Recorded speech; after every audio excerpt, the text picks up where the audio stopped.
This is your dose of daily market wisdom with master trader Nick Santiago. Starting from humble beginnings, Nick has been beating the markets for over 2 decades. He shares with you his take on the profitable trades that will have you moving towards financial freedom in no time at all. To see an in-depth review of his track record and much more, go to inthemoneystocks.com. Welcome. This is your daily dose of daily market wisdom with master trader Nick Santiago. I'm Kerry Lutz. Today is July 1st, 2020, and this is show number 67. Good morning, Nick. Good morning, Kerry. Great to be here. So, markets up. A couple of your trades for me have started, are now on the plus side. That's nice to have, right? Yeah, hey, it's nothing wrong with a profit, right? No. In fact, yesterday I took a half a profit. I took half off the table on my Southern Copper trade. And today, believe it or not, the Hyatt trade, I took a little over about 5.5% off on that. And I'm still holding the second half. But nice to see the winners when they come in. Yeah, it's always a pleasure to have a winner. And, well, we had some I guess, really good news, if you can believe it. The ADP numbers just got released. Yeah, they were released this morning. It showed a gain of 2.37 million, I believe, and that's a big positive compared to where we were. So I think the last time was a big disconnect. But you're seeing jobs starting to show up, and again, a lot of that has to do with the opening. And as the market continues to improve and jobs start to pour in, things are looking a little bit better. It's still a slow go. It's still, we got to just take it one day at a time because you never know what can pop up next. But, so far, so good. That's a real big positive today to see that number. Yeah, that's true. You never know what Bill Gates has planned for us next, right? No, you don't know with that guy. Oh, God. Yeah, and so tomorrow we get the, is it the monthly non-farm payroll report? Yeah, tomorrow we're going to get it from the Bureau of Labor Statistics, and that's going to be the non-farm payroll report for the month of June. And that'll be out at 8:30 a.m. And, we're going to have to see what the reaction is from the market. I mean, if it follows the ADP job report, I mean, it should be very, very positive. But I think we're on hold, and it's the final trading day before we go into the Labor Day holiday, the Independence Day holiday, with the market being closed on Friday. Right. So still slow trading, huh? Well, I don't think it's been that slow. Yesterday we had really good volume in the move higher. So, that wasn't that slow, to be honest. It was a pretty robust move for the markets yesterday. We traded, I think, on the Spiders, 113.4 million shares. That's pretty good volume. So it hasn't been that slow of a week, to be honest. So that's a further bullish sign because the market's going up on higher volume for a week that's ordinarily the trading's very tepid. Yeah, normally this is what we call a light volume week because most people are going to go on holiday. They're going to be away. They're driving in their cars. And, this is a time period where people normally would take a vacation. But to be honest, it's been pretty active this week. Yeah, well, I think a lot of people had their forced vacation and they probably had enough. Unless they have a specific place to go to, they probably are not going to be staying home.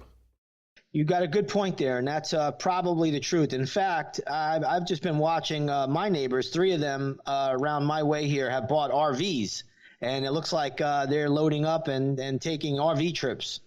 Yeah, that's supposed to be the ultimate survival vehicle, too. Well, they're doing it over here. Yeah, that's I've heard people saying, get an RV, then you can get out of wherever you are. Bad trends are happening in the country, that's for sure, but maybe after the election, things will calm down a bit, or maybe they'll get worse. You never know.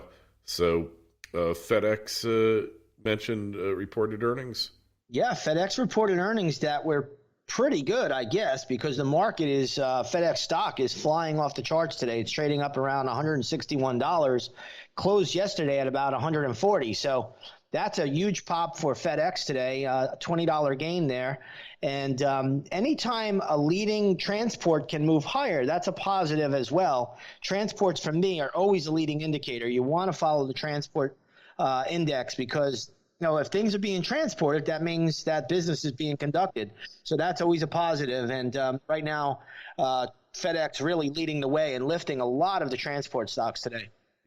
Yeah, the transports of, that was one of the components of the Dow Theory. Transports would generally go up first, and then Dow Jones Industrial Average would confirm the advance. I'm not so sure that the Dow Theory is as relevant as it once was.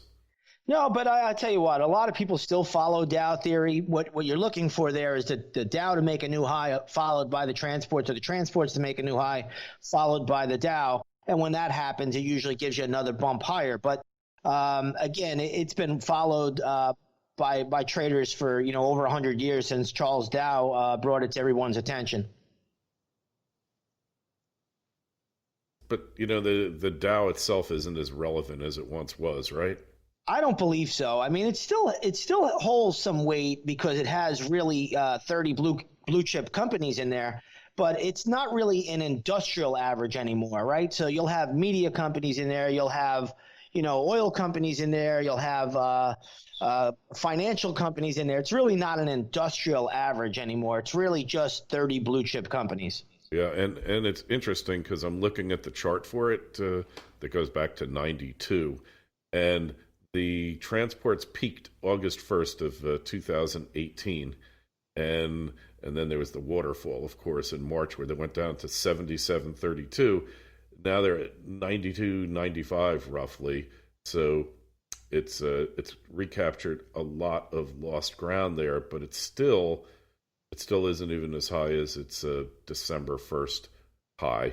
Oh, yeah. The transports topped in 2018. That's always a worry sign. And then you could see that the last major top really occurred in January of this year. So, again, it's a leading indicator. See how the market didn't top until February, but the transports put a top in January. So it's a very, very good leading indicator. Yeah, well, we know that because there's railroad companies in there, there's trucking companies, and I guess there's airlines in it too. Railroads, FedEx, airlines, trucking companies, shipping companies.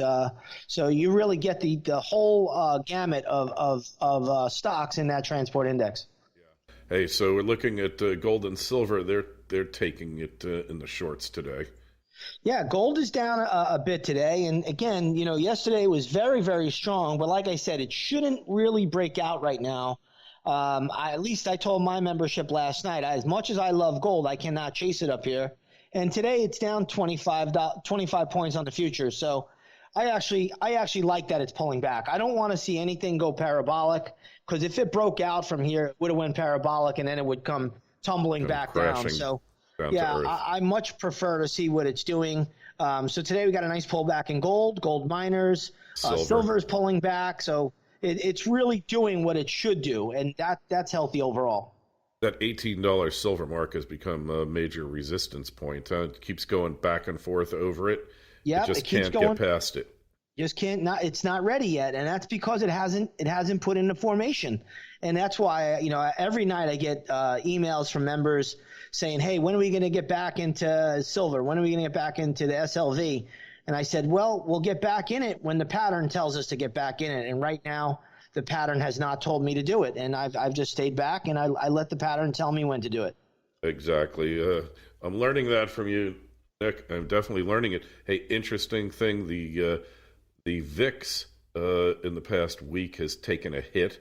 When we discussed it, I think last Thursday or Friday, it was right around 34 and change. It spiked up to 35 and a half, 36.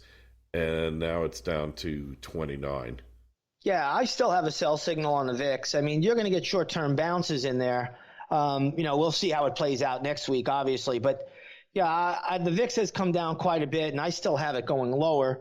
But, you'll get the occasional bounce there. But, we've talked about it here. I think the VIX is ultimately going lower. Really? So that means that ultimately the market's going higher because it's the fear index, right? Yeah, that's generally how it works. VIX down, market up. But again, it's not going to go down in a straight line. It still has a lot of support around the 28 level for the VIX right now, trading at around 29.40. But I do think once you break that, you'll go test the 25 level. And then we'll look at the VIX a little bit closer. Yeah. So you can think it's going to test 25 because a couple of years ago, before the market went insane, maybe it was a year and a half ago. I don't even remember, honestly, but it was at like 9 and 10. It was at all-time lows in like September of 2017, January of 18. And then it had a couple of spikes. And one day, then we had that March move, and it really spiked. But overall, it's been it kind of just stays doing nothing until something hits the fan, Yeah, and that's what the VIX does. It's what we call a spike index. So, it kind of lays dormant for a while, and then when the real tough waters come in, it really shoots up. So, I mean, think about where the VIX was at the when the market was at the low. The VIX was sitting at around $85, and now we're at 29. So, it's been quite remarkable to see the action there, but it's still elevated. Anything above 20 is a very elevated number. Yeah, and I guess when you have such a jolt to the system like we had in March, such a shock, it was really something I've never seen before, quite frankly. Yeah. So implosion. It was something.